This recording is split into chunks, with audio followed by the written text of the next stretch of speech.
Ante todo quisiera agradecer a la sociedad dominicana por nuevamente permitirme estar con ustedes estos minutos hablando de un tema tan sensible y tan actual como es la confianza en las vacunas. Primero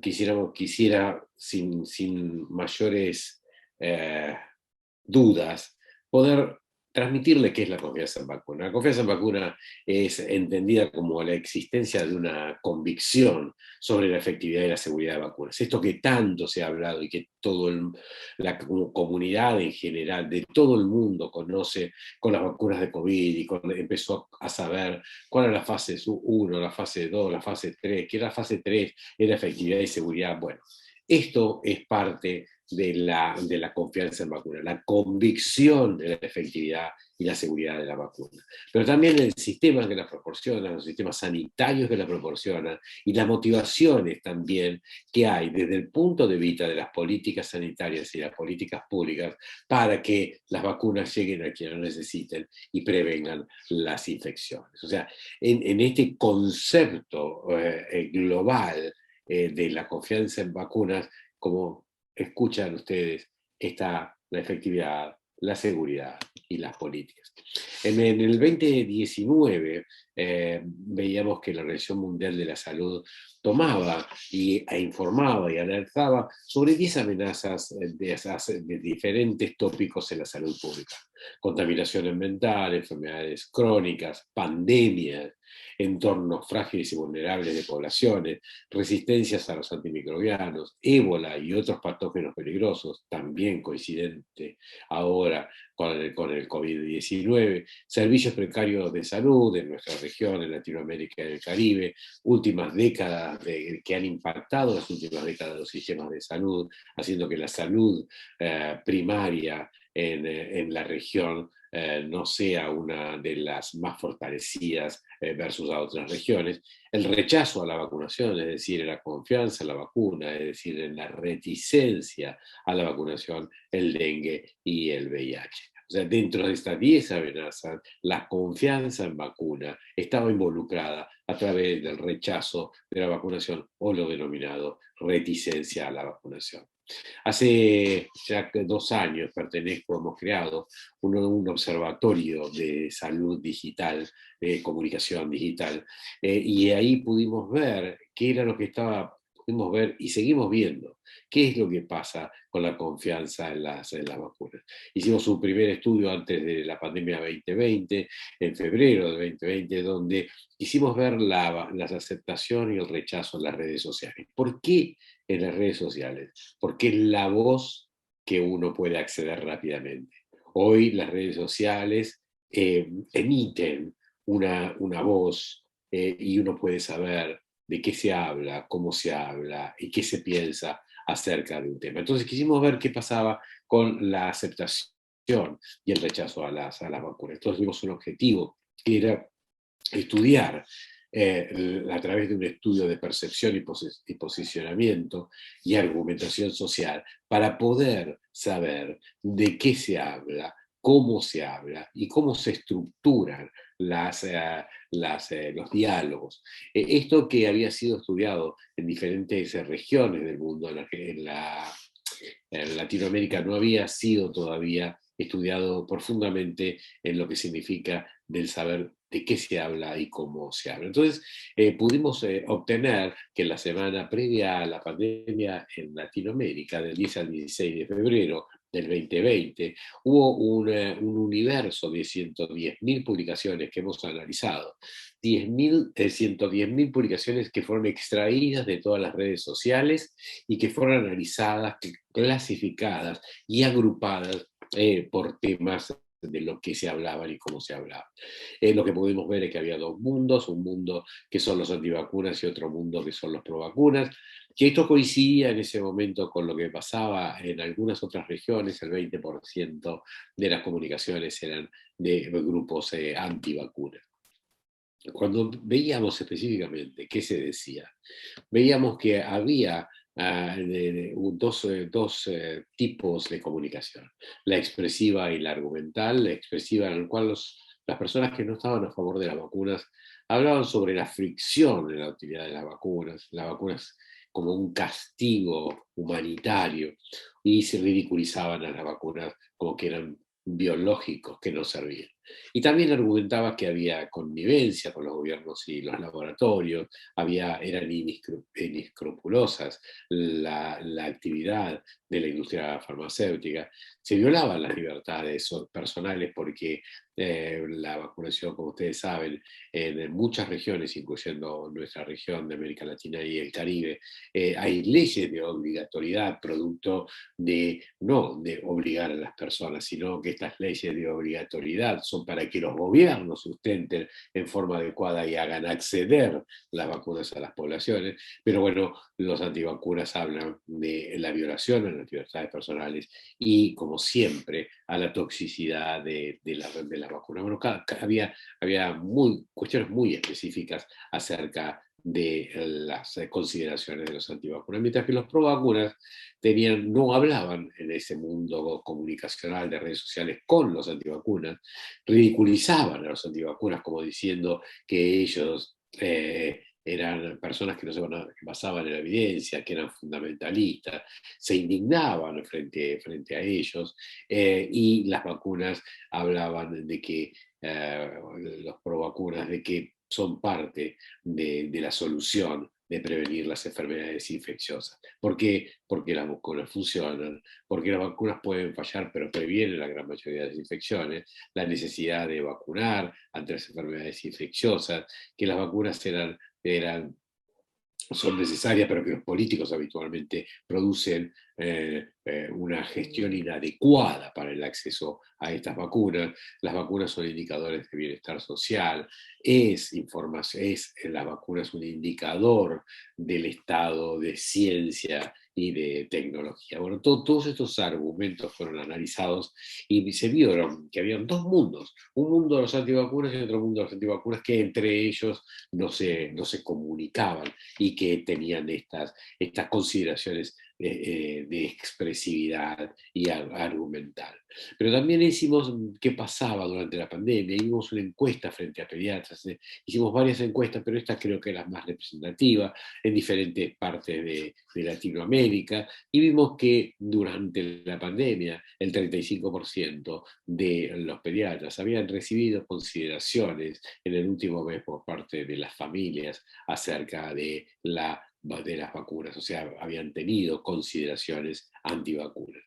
Cuando se veía qué tipo de cuestionamiento hacían los pacientes, los efectos adversos, lo de la toxicidad, que eran inventos de las farmacéuticas y que son dañinas para el sistema inmune. ¿Cuáles eran de esto? La fuente fundamentalmente eran los medios digitales, las redes sociales, y desde qué sociedades científicas, los médicos, podían contrarrestar o obtener toda la información a través de las sociedades locales.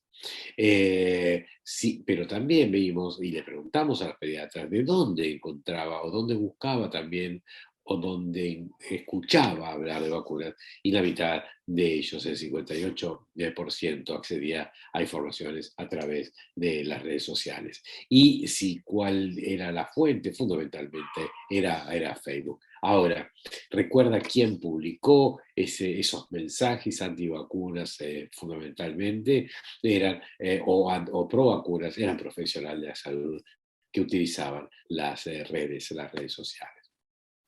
Eh, Esto al principio veíamos entonces que había dos puntos, el de las antivacunas y los pro vacunas. Pero lo que vimos después es que había un mapa de posturas sociales que la pandemia marcó.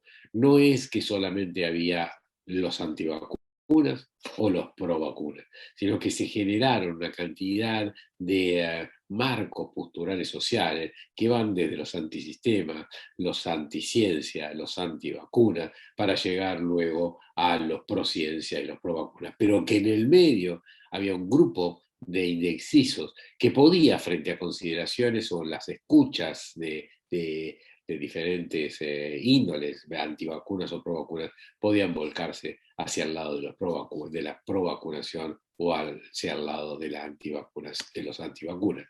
Y esto vimos que entonces en esos dos grupos, la infodemia la crisis de liderazgo, la reputación que tiene la industria farmacéutica y la pérdida de pensamiento crítico hace que se vuelquen los que son indecisos o que son vacunas que pensaban a favor de las vacunas, que se vuelquen hacia los semivacunas o los antivacunas. O sea que dinámicamente esto va aumentando o va bajando la confianza en vacunas dependiendo del momento y sobre todo durante la pandemia. Entonces, si uno hace nube de palabras, encuentra que están los anticiencias, que las vacunas son inefectivas, los antivacunas, el escepticismo, los rumores, la toxicidad, la libertad, la violación a las libertades. Es decir, diferentes estudios que hicimos sobre la confianza en la vacuna van modificando la probabilidad de la intensidad. Pero para este mundo, ¿cómo uno debe actuar? Bueno, hay algunas consideraciones y algunas reglas, pero no está absolutamente claro porque estos mapas de posturas sociales van cambiando. Entonces, pero hay guías, por ejemplo, la realizada por la Universidad, el Instituto de Salud Global de la Universidad de Yale y UNICEF, acerca de cómo gestionar las informaciones erróneas sobre vacunas, es decir, estas fake news o malas noticias o noticias inadecuadas acerca de las vacunas. Y ahí creo que esto lo que nos marca es 4 puntos en la historia de la confianza en vacunas actual. Primero, miren, fíjense, prepararse, escuchar, comprender e involucrarse. Yo creo que esto es uno de los slides que podríamos tomar un minuto para analizarlo, porque es como tanto sea individualmente los pediatras, como las sociedades de pediatría, o como el resto de la comunidad médica debe actuar. Primero uno debe estar preparado, debe construir su equipo, puede ser que el paciente, el pediatra sea individualmente su equipo, o que sea un equipo en su hospital, en su institución. O sea, construir un equipo para analizar la información del ecosistema. Analizar la información de su ecosistema, de su consultorio, de su institución, de su hospital, para saber la población qué grado de confianza tiene o no en las vacunas. Porque la confianza en vacunas va a dar alta o baja tasas de cobertura. Si hay bajas tasas de cobertura, hay infecciones, hay riesgo.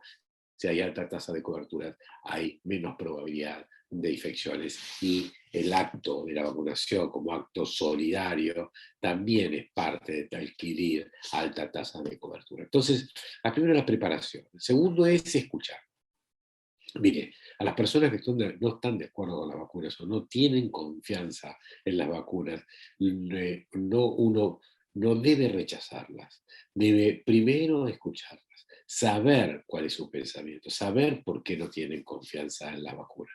Por lo tanto, tiene que establecer individual o institucional o societariamente un sistema de escucha para hacer esa escucha social, esa escucha de entender qué es lo que ocurre, detectar cuando hay desinformación y producir una lista de estos rumores para poder tener buenas contestaciones. Entonces, luego de preparar, luego de escuchar, comprender a estas personas o a estos grupos, independientemente de que uno quiera o sepa que no están, que no tienen las verdades, que no se basan en las evidencias. Por lo tanto, debe comprenderlo, evaluar la desinformación, analizarla y también producir una reacción rápida para que no se produzca un efecto de espejo o un efecto dominó de diseminación de iba a decir desinfección, de esa desinformación. Y luego finalmente involucrar. Involucrar es generar campañas del desarrollo de contenido, vuelvo a decir, en su consultorio, en su institución, en su hospital, contenidos sobre y producir monitoreos y evaluación de lo que va diciendo las personas y hacer análisis de las lecciones aprendidas. Entonces, la participación, todo esto genera una participación estratégica. Por lo tanto, hay 4 momentos que tienen que ver con esto de cómo enfrentar a la mala información sobre vacunas. Es decir, uno debe estar preparado, debe tener una capacidad de escucha, debe comprender y debe involucrarse. Finalmente, como conclusión, hoy en día existen nuevas vías de comunicación digital y es el lugar, las redes sociales, donde uno puede, sin ninguna duda, generar la mirada y el análisis de lo que se va hablando, cómo se habla y cómo se estructuran esos diálogos. Deben ser consideradas las redes sociales para conocer las características del diálogo, para conocer cuáles son los puntos de dificultad. Mire, esto no quiero decir solo con confianza en las vacunas, hay efectos en la confianza en vacunas que van ocurriendo y que hay que analizarlo. La confianza en vacuna puede ser hoy que la vacuna, por ejemplo, de COVID y AstraZeneca enfermedad trombótica, pero ese efecto adverso que se produce y que tiene una evidencia puede generar o genera desconfianza, pero la claridad entre el beneficio que producen las vacunas versus el impacto de esa enfermedad. Es bien saber que 11 casos cada millón, que no tienen personas que tienen enfermedad previa, que no está relacionado con las mujeres, que no está relacionado, o sea, todo ese conocimiento debe ser volcado para que, por supuesto, las personas tomen confianza, porque si hay de 10 en cada millón, es uno cada 100.000, es decir, hay una persona cada 100.000 que puede tener este fenómeno, y que este fenómeno hoy, conocidos los efectos adversos, conocidos las síntomas iniciales, puede ser tratado. Y eso transmitir la confianza a la vacuna. Y finalmente, las redes sociales deben ser consideradas como una guía de comunicación comunitaria de las poblaciones específicas. Sin ninguna duda, ustedes como pediatras, las sociedades científicas, tienen una herramienta de alto poder. Es las redes sociales. Alto poder de comunicación, porque comunicar puede ser que uno genere educación médica, puede ser que genere confianza, pero lo más importante es generar una identidad suya, vuelvo a decir, como pediatra, como institución, una identidad digital que sea reconocido por grupos de sus pacientes para poder tomar liderazgo y generar confianza en vacunas y también generar educación médica. Agradezco nuevamente a la sociedad dominicana por permitirme estos minutos estar con ustedes. Muchas gracias.